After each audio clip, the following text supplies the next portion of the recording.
Students BA third year education paper first की class में आज मैं आपको टॉपिक बताने जा रही हूँ महिला समाख्या। शायद आपने महिला समाख्या के विषय में सुना होगा, और अगर आपने इस टॉपिक के विषय में नहीं सुना है, नहीं जानते हैं, तो आज की क्लास में आपको मैं ये एक इम्पॉर्टेंट टॉपिक जो कि हमारे फर्स्ट पेपर का है, न्यूट्रिएंट्स इन एजुकेशन का महिला समाख्या प्रोग्राम, उसके विषय में बताने जा रही हूँ। तो मैं आपको शुरू करती हूँ बताना महिला समाख्या कार्यक्रम के विषय में। ओके स्टूडेंट्स, शिक्षा के क्षेत्र में स्वतंत्रता प्राप्ति के बाद से ही शिक्षा के क्षेत्र में महिलाओं के लिए शिक्षा के अवसरों का प्रबंध राष्ट्रीय प्रयास का विषय रहा है। और स्वतंत्रता प्राप्ति के बाद ही की बात क्यों करें, स्वतंत्रता प्राप्ति के पूर्व भी जो भी ब्रिटिश शासक थे, उन्होंने भी महिलाओं की शिक्षा के लिए या स्त्री शिक्षा के लिए कई सारे प्रयास किए। कुछ इसमें सफल भी रहे और कुछ में प्रयास करना और बाकी रह गया था। किंतु स्वतंत्रता प्राप्ति के पश्चात यह एक अलग ही प्रयास, एक अलग ही विषय बन गया, क्योंकि यह हमारे भारत सरकार का दायित्व था कि महिलाओं के लिए शिक्षा के विशेष प्रबंध किए जाएं और उनको भी उसी तरह की समानता का अधिकार मिले, चाहे वो शिक्षा से रिलेटेड हो या फिर किसी अन्य क्षेत्र से रिलेटेड हो के, जिसमें कि लिंग असमानता की भावना ग्रामीण क्षेत्रों व वंचित समुदायों में पाई जाती है। लिंग असमानता से तात्पर्य है कि जिसमें महिलाओं या पुरुषों महिलाओं और पुरुषों में समानता की भावना नहीं देखने को मिलती है। और ऐसा कहा जाता है कि शिक्षा सिर्फ बालकों को ही ग्रहण करनी चाहिए, बालिकाओं को तो घर के कार्यों के लिए रखा जाना चाहिए, बालिकाओं को घर के कार्य शोभा देते हैं। इस तरह की जो भावना पाई जाती है, स्पेशली इन ग्रामीण क्षेत्रों में, ग्रामीण क्षेत्र हो गए या फिर जो कि वंचित समुदाय हो गए, इनमें इस तरह की भावना विशेष रूप से पाई जाती है। तो इस पर सरकार का प्रयास रहा कि इस जो विषय है या इस टॉपिक पर ध्यान देना बहुत ही अनिवार्य है। और इसी के तहत राष्ट्रीय शिक्षा नीति 1986 का संशोधित राष्ट्रीय शिक्षा नीति 1992 में भी लिंग असमानता की इस भावना को देखते हुए महिलाओं की प्रगति व उन्हें शिक्षित करने की दिशा में कार्य योजना बनाई गई। राष्ट्रीय शिक्षा नीति 1986 और इसके बाद जो इसकी संशोधित राष्ट्रीय शिक्षा नीति रही 1992 में, उसमें भी लिंग असमानता का मुद्दा उठाया गया, स्त्री शिक्षा का मुद्दा उठाया गया कि किस तरह से स्त्री शिक्षा के लिए और अधिक प्रयास किए जा सकते हैं और किस तरह से जो है स्त्री शिक्षा को आगे बढ़ाया जा सकता है, इस दिशा में विशेष प्रयास किए जा सकते हैं। तो इसके लिए क्या किया गया, राष्ट्रीय संशोधित नीति जो थी 1992 की, उसमें प्रयास भी किए गए। ठीक है, उन्हीं में से भारत सरकार का एक बहुत चर्चित कार्यक्रम क्या था, महिला समाख्या। किसमें, राष्ट्रीय शिक्षा नीति 1992 में। और इस कार्यक्रम का प्रारंभ कब हुआ, 1987 से 88 में हुआ। महिला समाख्या कार्यक्रम की नींव जो है किसमें मौजूद है, राष्ट्रीय शिक्षा नीति 1986 में। चूँकि लिंग असमानता का मुद्दा 1986 में भी उठाया गया और 1992 में, लेकिन जो आपका महिला समाख्या कार्यक्रम था, इसकी शुरुआत कब मिली, 1986 में मौजूद तो है, प्रारंभ कब हुआ, 87 से 88 में। यह कार्यक्रम ग्रामीण क्षेत्रों की महिलाओं और लड़कियों के उन्नयन पर केंद्रित है। इसके विषय में आप समझ चुके होंगे। ग्रामीण क्षेत्रों की जो कि महिलाएं हैं या लड़कियां हैं, चूँकि हम अगर ज़्यादा देखें तो ग्रामीण क्षेत्र की जो महिलाएं हैं, लड़कियां हैं, ठीक है, उनमें इस तरह के जो है चीज़ें देखने को मिलती हैं कि वहाँ पर जो है शिक्षा के लिए विशेष प्रबंध नहीं होते हैं। तो सरकार का दायित्व है कि वहाँ पर शिक्षा के अवसर उपलब्ध कराएं।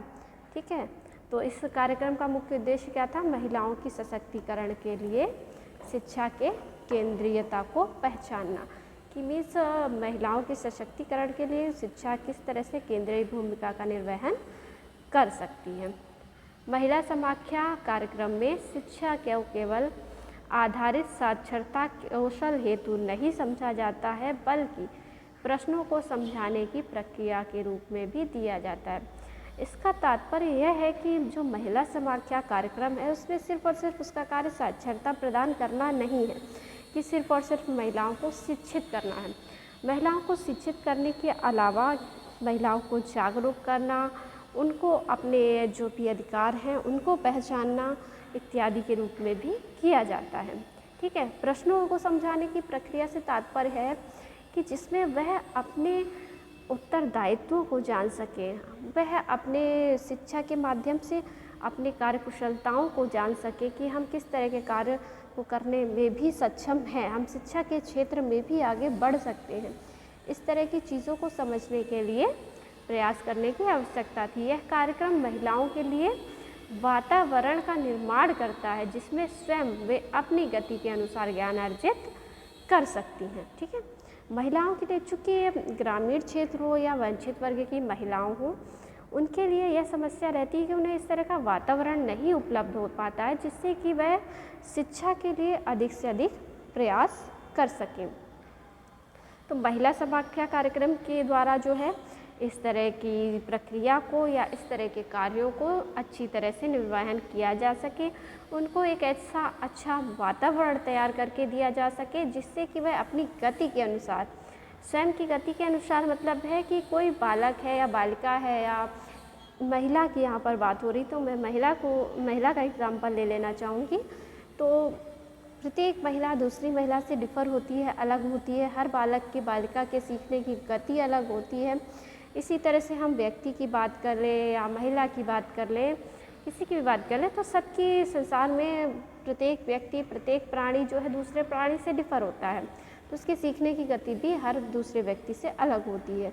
तो इसमें महिलाओं को ऐसा वातावरण दिया जाता है जिससे वह स्वयं की गति के अनुसार ज्ञान अर्जित कर सके। ओके, और अपनी समस्याओं को सुलझा सकती है, क्योंकि समस्याओं को सुलझाना भी एक बहुत ही महत्वपूर्ण चीज़ है कि महिलाएं जो हैं अपनी समस्याएं सुलझा सकें। शिक्षा के द्वारा वो इतनी तो कैपेबल हो जाएं कि वह कम से कम अपनी आवश्यकताओं को, अपनी ज़रूरतों को, अपनी समस्याओं को किसी तरह से दूर कर सकती हैं और अपने शिक्षा के क्षेत्र में आगे बढ़ सकती हैं, समाज व परिवार को आगे बढ़ाने के लिए प्रयास कर सकती हैं।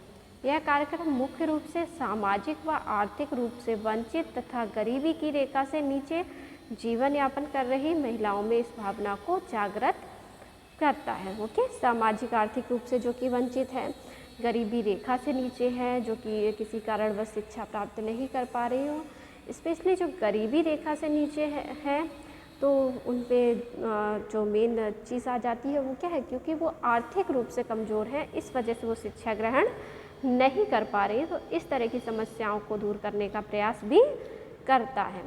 वह किसी भी तरह से अन्य महिलाओं से कम नहीं है, क्योंकि इस कार्यक्रम द्वारा उन्हें समस्याओं से निपटने, आत्मविश्वास को जागृत करने तथा जीवन के संघर्षों को दूर करने की भी शिक्षा दी जाती है। मैंने आपको स्टार्टिंग में बताया क्या, ये सिर्फ साक्षरता प्रदान करना नहीं है।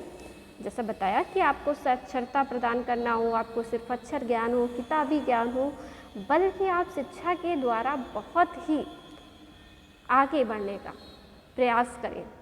ठीक है, अपनी समस्याओं को सुलझा सकें, अपने घर परिवार को शिक्षित कर सकें, अपने जीवन में आगे बढ़ने का प्रयास करें। इन सभी चीज़ों को ये और भी ध्यान देने के लिए या इन सभी चीज़ों की ओर प्रयास करने का भी एक कार्यक्रम है। तो महिलाओं को सिर्फ साक्षर नहीं बनाना है, बल्कि महिलाओं को जागरूक करना है, उनको अपने अधिकारों से जो है रूबरू कराना है। ओके, आत्मविश्वास जागृत करना है, देश व समाज के लिए आगे बढ़ने के जो है विकास को, उसको प्रोत्साहन देना है। इस तरह की चीज़ों की भी शिक्षा दी जा सकती है। ओके, अब बात कर लेते हैं इस कार्यक्रम के उद्देश्यों की कि महिला समाख्या कार्यक्रम के उद्देश्य क्या हैं। ठीक है, सबसे पहला आप देख सकते हो, शिक्षा के समुचित अवसर हेतु उचित वातावरण विकसित करना। ठीक है, समुचित अवसर हेतु उचित वातावरण, अवसर तो उपलब्ध कराना ही कराना है, साथ में वातावरण भी इस तरह का मिल सके, जैसा कि अभी मैंने आपको बताया इसमें कि मेन चीज़ क्या होता है, ग्रामीण परिवार हैं या फिर वंचित जो समुदाय हैं वहाँ पर उचित वातावरण भी नहीं मिल पाता है। तो सबसे ज़रूरी क्या है कि जो महिलाएं हैं उन्हें उचित वातावरण मिल सके, उचित अवसर मिल सके, वो घर से बाहर निकल सके और कुछ कर सकें। तो इसके लिए सर्वप्रथम हमें उन्हें उचित वातावरण भी देना है और उचित अवसर भी देना है। तो इस कार्यक्रम का उद्देश्य भी यही है कि महिलाओं को उचित अवसर और उचित वातावरण हेतु क्या किया जाए, विकसित किया जाए। महिलाओं व किशोरियों को शिक्षित करने के लिए पर्याप्त समर्थन प्रदान भी करना है। महिलाओं व किशोरियों को क्या किया जाए, शिक्षित किया जाए और उसके लिए उन्हें पर्याप्त समर्थन भी मिले। औपचारिक अनौपचारिक शिक्षा कार्यक्रमों में भाग लेने के लिए महिलाओं को आवश्यक परिस्थितियां भी प्रदान करना है। चूँकि सिर्फ साक्षरता नहीं है, पहले भी बताया, तो औपचारिक शिक्षा हो व अनौपचारिक शिक्षा हो, इस तरह के जो कार्यक्रम हैं उनमें भाग लेने से कि उनकी प्रतिभाओं का विकास होगा, उनकी प्रतिभाओं में और निखार आएगा। तो इसके लिए क्या किया जाए, आवश्यक परिस्थितियां भी प्रदान की जाए कि वो इस तरह के कार्यक्रमों में भाग ले सकें, इस तरह के कार्यक्रमों को आयोजन किया जाए और उनमें उनको पार्टिसिपेट करने के लिए प्रेरित किया जाए, मोटिवेट किया जाए, जिससे कि वो आगे बढ़ने के लिए जागरूक हों। ठीक है। नेक्स्ट है, एक ऐसे वातावरण का निर्माण करना जहाँ क्षमता के उद्देश्यों को पूर्ण किया जा सके। ओके, ऐसे वातावरण का निर्माण जहाँ पे क्षमता के जो संपूर्ण उद्देश्य हैं उनको पूर्ण किया जा सके। तो क्षमता के उद्देश्यों का मीन्स है कि ऐसे उद्देश्य, ऐसी क्षमता, चूँकि हर व्यक्ति में, हर इंसान में एक ऐसी कैपेबिलिटी होती है, उसको सिर्फ और सिर्फ पहचानने की ज़रूरत होती है। कैपेबिलिटी हम सभी के अंदर है और अगर हम उसे पहचान लेंगे तो उसके माध्यम से हमारे जो भी उद्देश्य हैं, जो हमारी शिक्षा के उद्देश्य हैं, उनको पूरा किया जा सकता है। हम सभी के अंदर योग्यता है, बस उसे पहचानने की ज़रूरत है, उसको निखारने की ज़रूरत है और इसके लिए उचित वातावरण मिलना, उचित परिस्थितियाँ मिलना, वो बहुत ही आवश्यक होता है। ठीक है। अब आगे उद्देश्य की बात कर लेते हैं। महिलाओं में आत्मविश्वास में वृद्धि करना, जिससे वे समाज में अपनी स्थिति से अवगत हो सके। चूँकि ऐसा हमारे भारतीय समाज में रहा है और अभी बहुत ही देखने को मिलता है, कम मात्रा में कह सकते हैं, लेकिन देखने को मिलता है कि महिलाओं को आज भी पुरुषों से नीचे ही समझा जाता है, निम्न समझा जाता है कि स्त्रियां सिर्फ और सिर्फ घर के कार्यों के लिए, घरेलू कामकाजों के लिए होती हैं, वो पुरुषों के बराबर समाज में स्थान प्राप्त नहीं कर सकती हैं। तो उनमें इस चीज़ के लिए आत्मविश्वास में वृद्धि करना, जिससे कि वो समाज में अपनी स्थिति से अवगत हो सके, अपने घर परिवार में, क्योंकि समाज से पहले हमें अपने परिवार में, अपने समाज में जो है अपना स्थान, अपनी स्थिति को बचाना होगा, संभालना होगा और इसके बाद ही जो है हम समाज में, देश में अपना स्थान और अपना जो योगदान है वो दे सकते हैं। महिलाओं में गतिविधियों में भाग लेने के लिए उनको प्रोत्साहित करना। ओके, यहाँ पर जो वर्ड है सच्ची, दैट इज़ रॉन्ग। ठीक है, महिलाओं को गतिविधियों में भाग लेने के लिए प्रोत्साहित करना।